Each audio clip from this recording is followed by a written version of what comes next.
Hey guys, welcome to the FitTown show. I'm Coach Andrew and I got Coach Danielle here today, and we're going to be talking about getting your nutrition mojo back.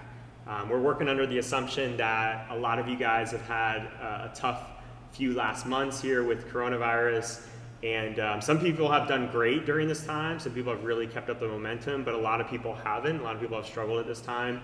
So we want to talk to you guys and talk about how you can get some momentum back, some different strategies and tactics, as well as some mindset things that you can start to implement that might start to shift this momentum in the opposite direction, okay? So we wanted to kick it off with talking about the mindset side, because it's easy to look at the coronavirus pandemic and just sort of give it this blanket overview of, okay, everything associated with the pandemic is just bad. It's harder to eat healthy, it's harder to get my workouts in, school's a mess with the kids and work isn't the same, and you can just sort of cast this shadow over everything that you do.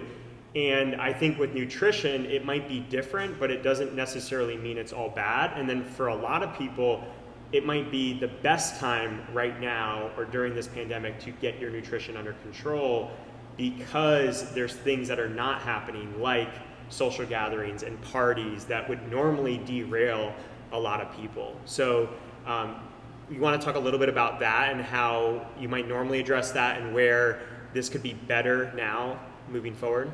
Yeah, so I have had a ton of people reaching out wanting to dial in their nutrition right now, specifically just because, they're getting into their new routine now, but a lot of people are traveling for work or do normally travel for work, and now they have this time where they're back home, or they don't have, to take food to an office because they are working from home. And I think if we can really kind of think about that as a bright spot and really use that to this time to dial it in, now is the best time to be able to do that. We can really kind of, hyper focus on it in the short term, and then, learn new habits that are really easy to translate into getting back into our normal routine. So I definitely think the good outweighs the bad in finding your rhythm, really getting back into eating healthy or learning how to eat healthy and preparing yourself to go back to regular life. Yeah. So you think about the time that's usually the hardest time of the year for people to eat healthy is the holidays. And it's because of how many social gatherings and also emotional side that's tied to that time, but mainly it's social gatherings that affects that. And it's one of the things that we hear constantly is like, I want to eat healthier, but I don't want to not hang out with my friends. And how do I balance that? And there should be just a lot less of that right now that can allow you to stay in your own lane a little bit and just make choices that don't involve other people as much. The other thing I had was just more time at home. I mean, you think about meal prep, and people might have more time at home, and it might not feel as good as before. Like they might have to homeschool their kids, and that time could feel really messy. But if you think about a lot of meal prep stuff, specifically like oven stuff and crock pot stuff, a lot of that stuff is just set it and forget it. You don't have to be doing stuff while the oven's going for 45 minutes. You don't have to be doing anything while the crock pot's going. You just have to be home. Right. So as long as you're home and you're not out somewhere, that stuff should actually be a lot easier. yeah, definitely. It makes it a lot easier. You can just get all your groceries delivered to your house and pop it in the oven and you're good to go. So yeah, definitely, even though things are crazy and we're still working and stuff, it's definitely a great time to be able to do that and really use that opportunity. Absolutely. So meal prep all the time. So I want to talk a little bit about the downside of that, because I know I struggle with this, which is I tend to eat better during the week than I do on the weekends. And a lot of that is because of more time at home is just a little bit more downtime or boredom.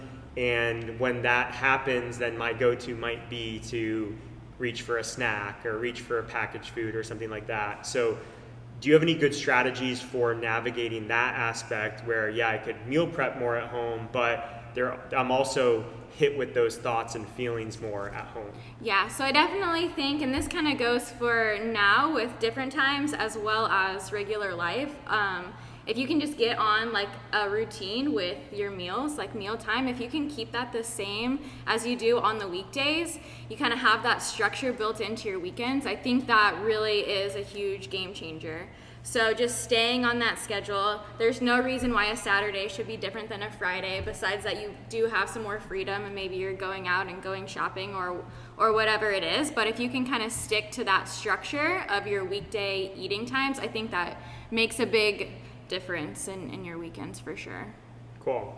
The next thing I want to talk about was Keystone Habits. And I think one of the biggest ones is workouts. And as people have lost that workout routine, it's thrown off a lot of other things, right? They might be working out at a different time of day.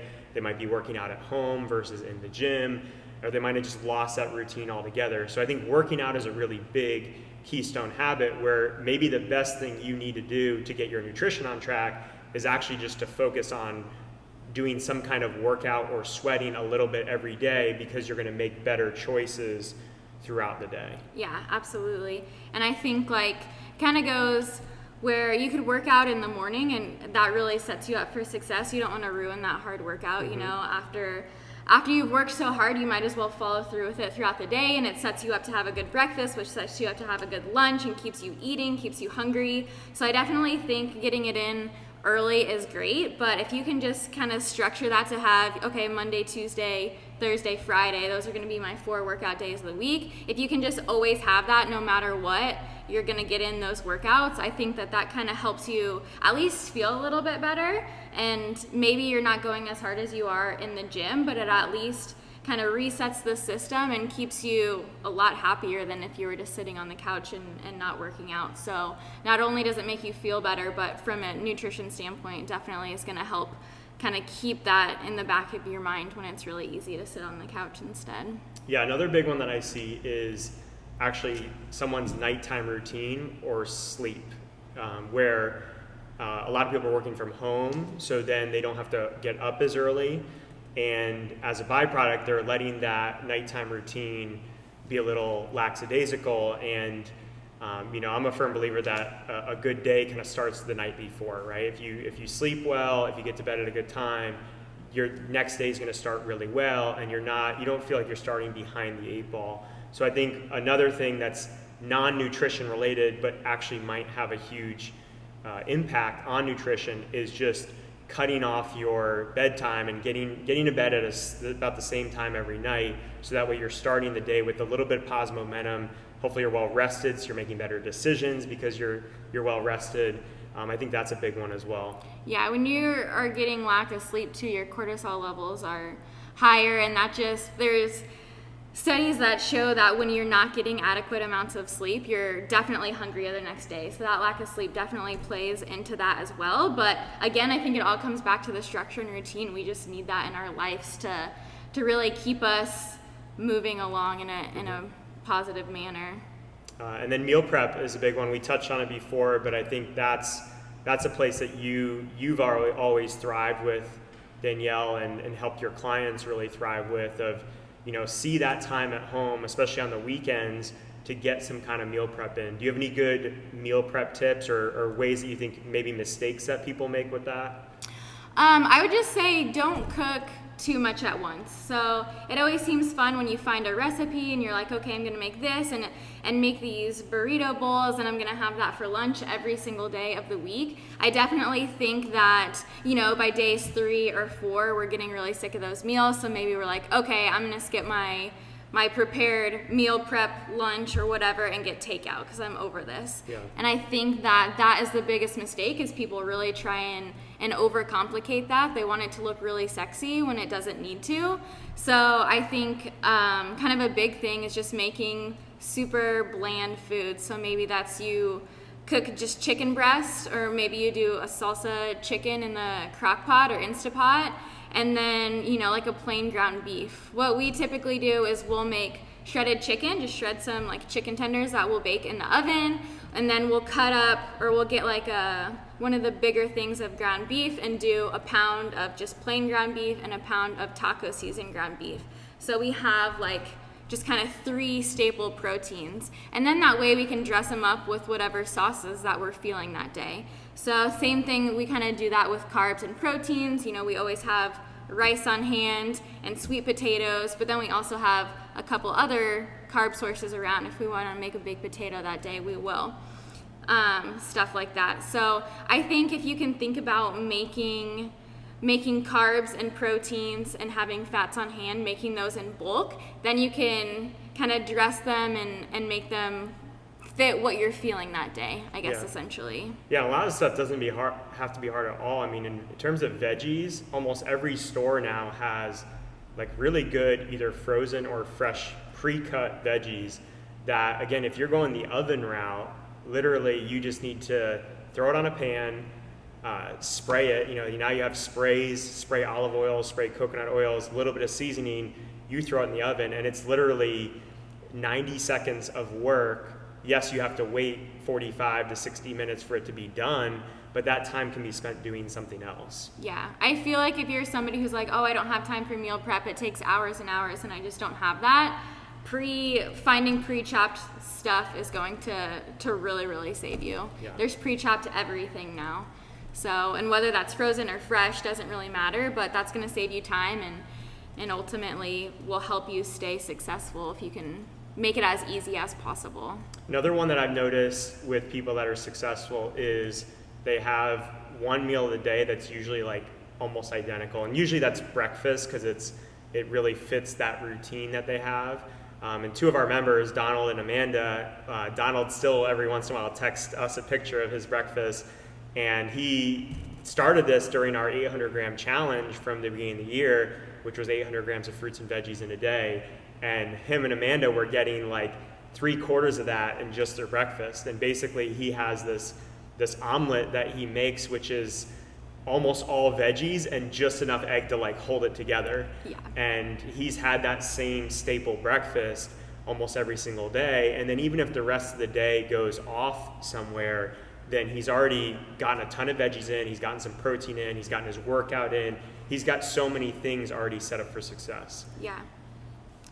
So that kind of floats into this next one, which is how can we start to put in some habits that are almost like safety nets or fail safes? What is the foundational things that we have in place where even when we go off track, we haven't really gone that far off track? It's almost like bumpers in a bowling alley. If the goal is to stay right in the middle of the lane, when you get off a little off track, that bumper just kind of knocks you back towards the middle. There's only so far because everyone has moments where they get off track, but my off track might be, okay, I might put on a couple pounds. Someone else's off track might be, okay, I haven't worked out in 3 months and I've gained 30 pounds, right? And I think the difference that I've seen is that people that their off track is smaller, is they just have certain things that are almost guaranteed in their life.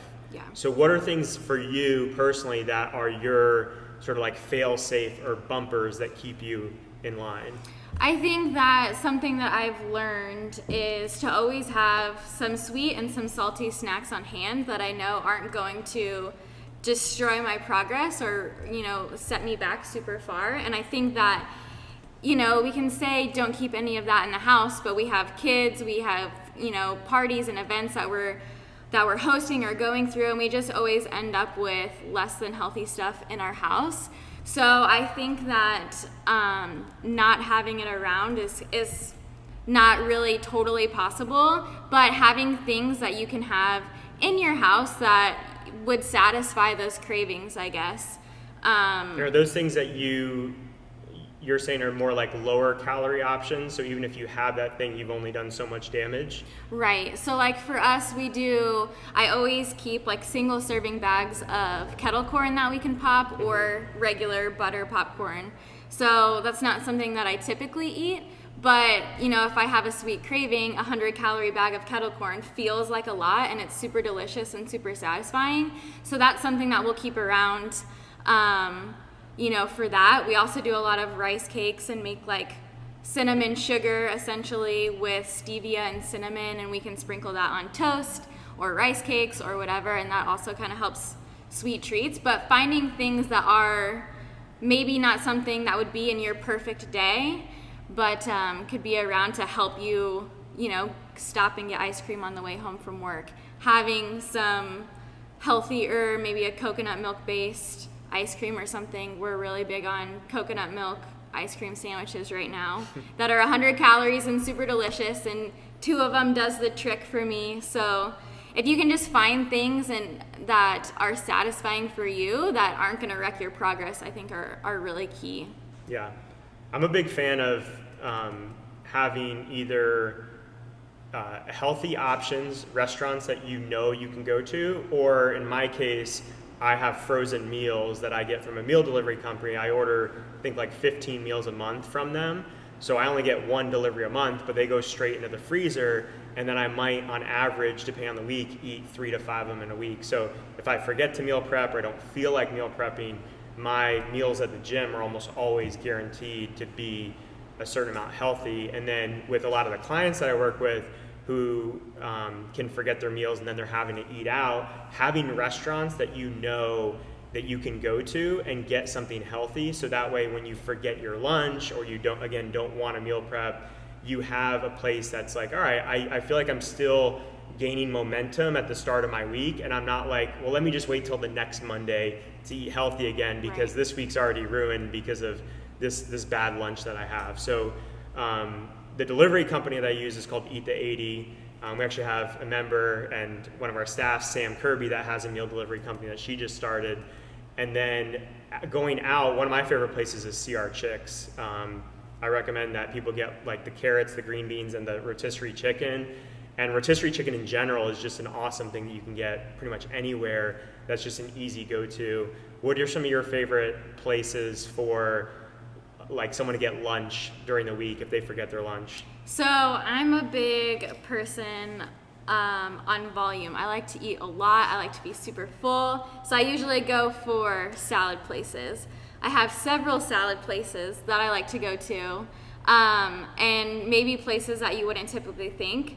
But the mall food court has such a good salad place with all the fresh veggies that you could possibly want.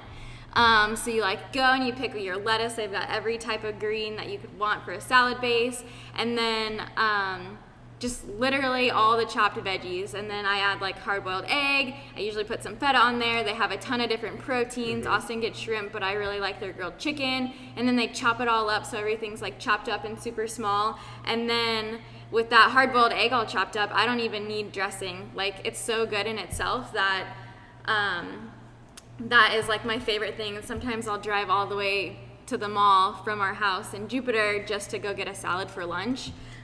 So that is a really good place. And kind of along with that, you can go to Chick-fil-A and make some decent decisions too. Sure, yeah. They have all their nutrition facts on their website, but they've got like grilled chicken nuggets that are really, really great. And maybe you could get a side salad with that, but that's a great way just to get in some easy protein. I don't go there a whole lot, but I know a lot of people that do. Sorry, go ahead. I was gonna say Sushi is another good one that people can get, and I know Hog Snappers has like poke bowls at lunchtime, and those are a pretty good option. Actually, there's a few other poke bowl places where you can get, veggies, a little bit of rice, and some protein, and you can even double the protein if you want a little bit more at those places. Yeah, I've heard that the Lemon Shark place in Alton is really good, and they actually, if you're not into eating like raw fish, they have a couple like cooked options where you can get like chicken and stuff, but it's a great like fresh build your own bowl. You can make fresh food decisions. That would be ideal when you're eating out, because a lot of restaurants are cooking, with less than healthy stuff. We don't really know what's in there. A lot of it has added fat in it, and so that makes a big difference too. If you can keep it fresh, that's great. So there's another place over on North Lake, Elena's, has really, really good salads too that are really big, and you get a big bang for your buck. So between those two and Onzo, which is also in Gardens off of PGA, that's another really good, healthy Greek build your own bowl place. But another one that I've really enjoyed lately is having the protein shake that you really like on hand for like when sweet cravings come up. So the current one, in addition to the Ascent protein that I still take from time to time, but my recent kick is Sports Research, that's the name of the brand, chocolate collagen protein. Has a really good collagen protein that's pretty simple, basic ingredients, and having that with like a little bit of almond milk. Sometimes I'll make it more of a smoothie, add half a banana in it, blend it with ice, and that can be really satisfying at night as well. Yeah. If you need to see what that protein looks like, it's hanging on the nutrition board in both buildings. True. All right, then the last thing I want to talk about was, I think right now a really good thing for people to do would be cleaning out their pantry. I think it'd be good to give themselves a fresh start, not just with new eating habits, but just that mental clarity of feeling like you're giving yourself a fresh start. And that's not just about getting rid of, the chips that are left over from a random party that you don't really enjoy, but you reach for from time to time.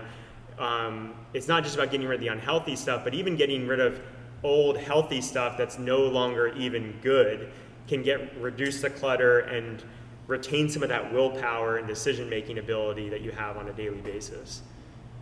Yeah, I also think there are a lot of great pantry staples that you can keep once you make some room and clear it out of, foods that you can have on hand. Again, you have, your frozen meals that you kind of turn to, but there's a couple of things that we do keep in the pantry that we don't always go for, but if we're in a serious crunch or we forgot to go shopping or Austin ate the last of the meal prep chicken and I'm left with nothing, then I have these key things and little easy meals that I can whip together just from, freezer stuff and from the pantry. So getting rid of it, clearing it out, and kind of resetting is definitely a great way to feel like you're really ready and to tackle Do you have any really good pantry staples? I know one that comes to mind for me is just frozen stuff. Every place has it now. Trader Joe's has always had a really good selection of that kind of stuff, of the different veggies and even some proteins that you can just have that will last forever in the freezer. And that way, if you do get in a bind, you have something available. Yeah, so we definitely, our freezer is always full of a bunch of different kinds of veggies. We always keep frozen shrimp in there too as an easy protein, it's already cooked but it's frozen. We'll also, sometimes I'll roast too many sweet potatoes in a week and then I'll just put them in the freezer as well. But some things that people might not think about that are also really great are canned meats and stuff. So tuna. Spam? Yeah, exactly. But tuna and chicken breast, you can get still really clean and healthy chicken that's, in water and whatever. Sounds really, really gross, but sometimes I'll pop open a can of chicken, mix it with some Greek yogurt and hot sauce, and make a quick buffalo chicken salad. Or same thing with tuna, having those little tuna packets or the cans are really great just to literally mix with Greek yogurt or throw in a sandwich or throw with some veggies or whatever. That I think protein is the hardest thing for people to kind of get ideas for, and that's something that you could add to your toolbox to stay on track. Yeah, it's the hardest thing to whip up quickly. You kind of have eggs that you can make really quickly, but besides that, you're probably 20 minutes to have a good protein. So right. Having something like a canned tuna or a canned chicken is if you're really hungry or you just have a busy day, it allows you to have something ready in a minute. Mm-hmm. And also at Sprouts and stuff, we talk about eating out and restaurants you can go to. You can also go to Sprouts and buy shredded chicken already, and it's actually fairly cheap for just they're pretty big containers of just chicken, and then you can buy some quick easy carbs, some raw veggies, carrots and queso or whatever it may be. They have those good cashew queso dips and stuff. Mm-hmm. I know that you're really into. But, just as you could go to a restaurant and get a prepared meal, you could also run to the grocery store and get, all the staples and have, 2 meals out technically, or meals that you're not cooking that you're just running in and grabbing just as easily as a meal. Yeah, a lot of, I was talking about the meals that I order, you don't have to order them from a company. Walmart, Publix, they all have these meals. I think Publix has them by the deli section. Walmart has them in the frozen section. And you could go for grocery shopping and come away with 3 meals that are pre-prepped for the week. Right. Cool. So we threw a lot at you guys, and the main thing is just trying to build some momentum again. If you feel like you're off track, just try to get 1 or 2 things.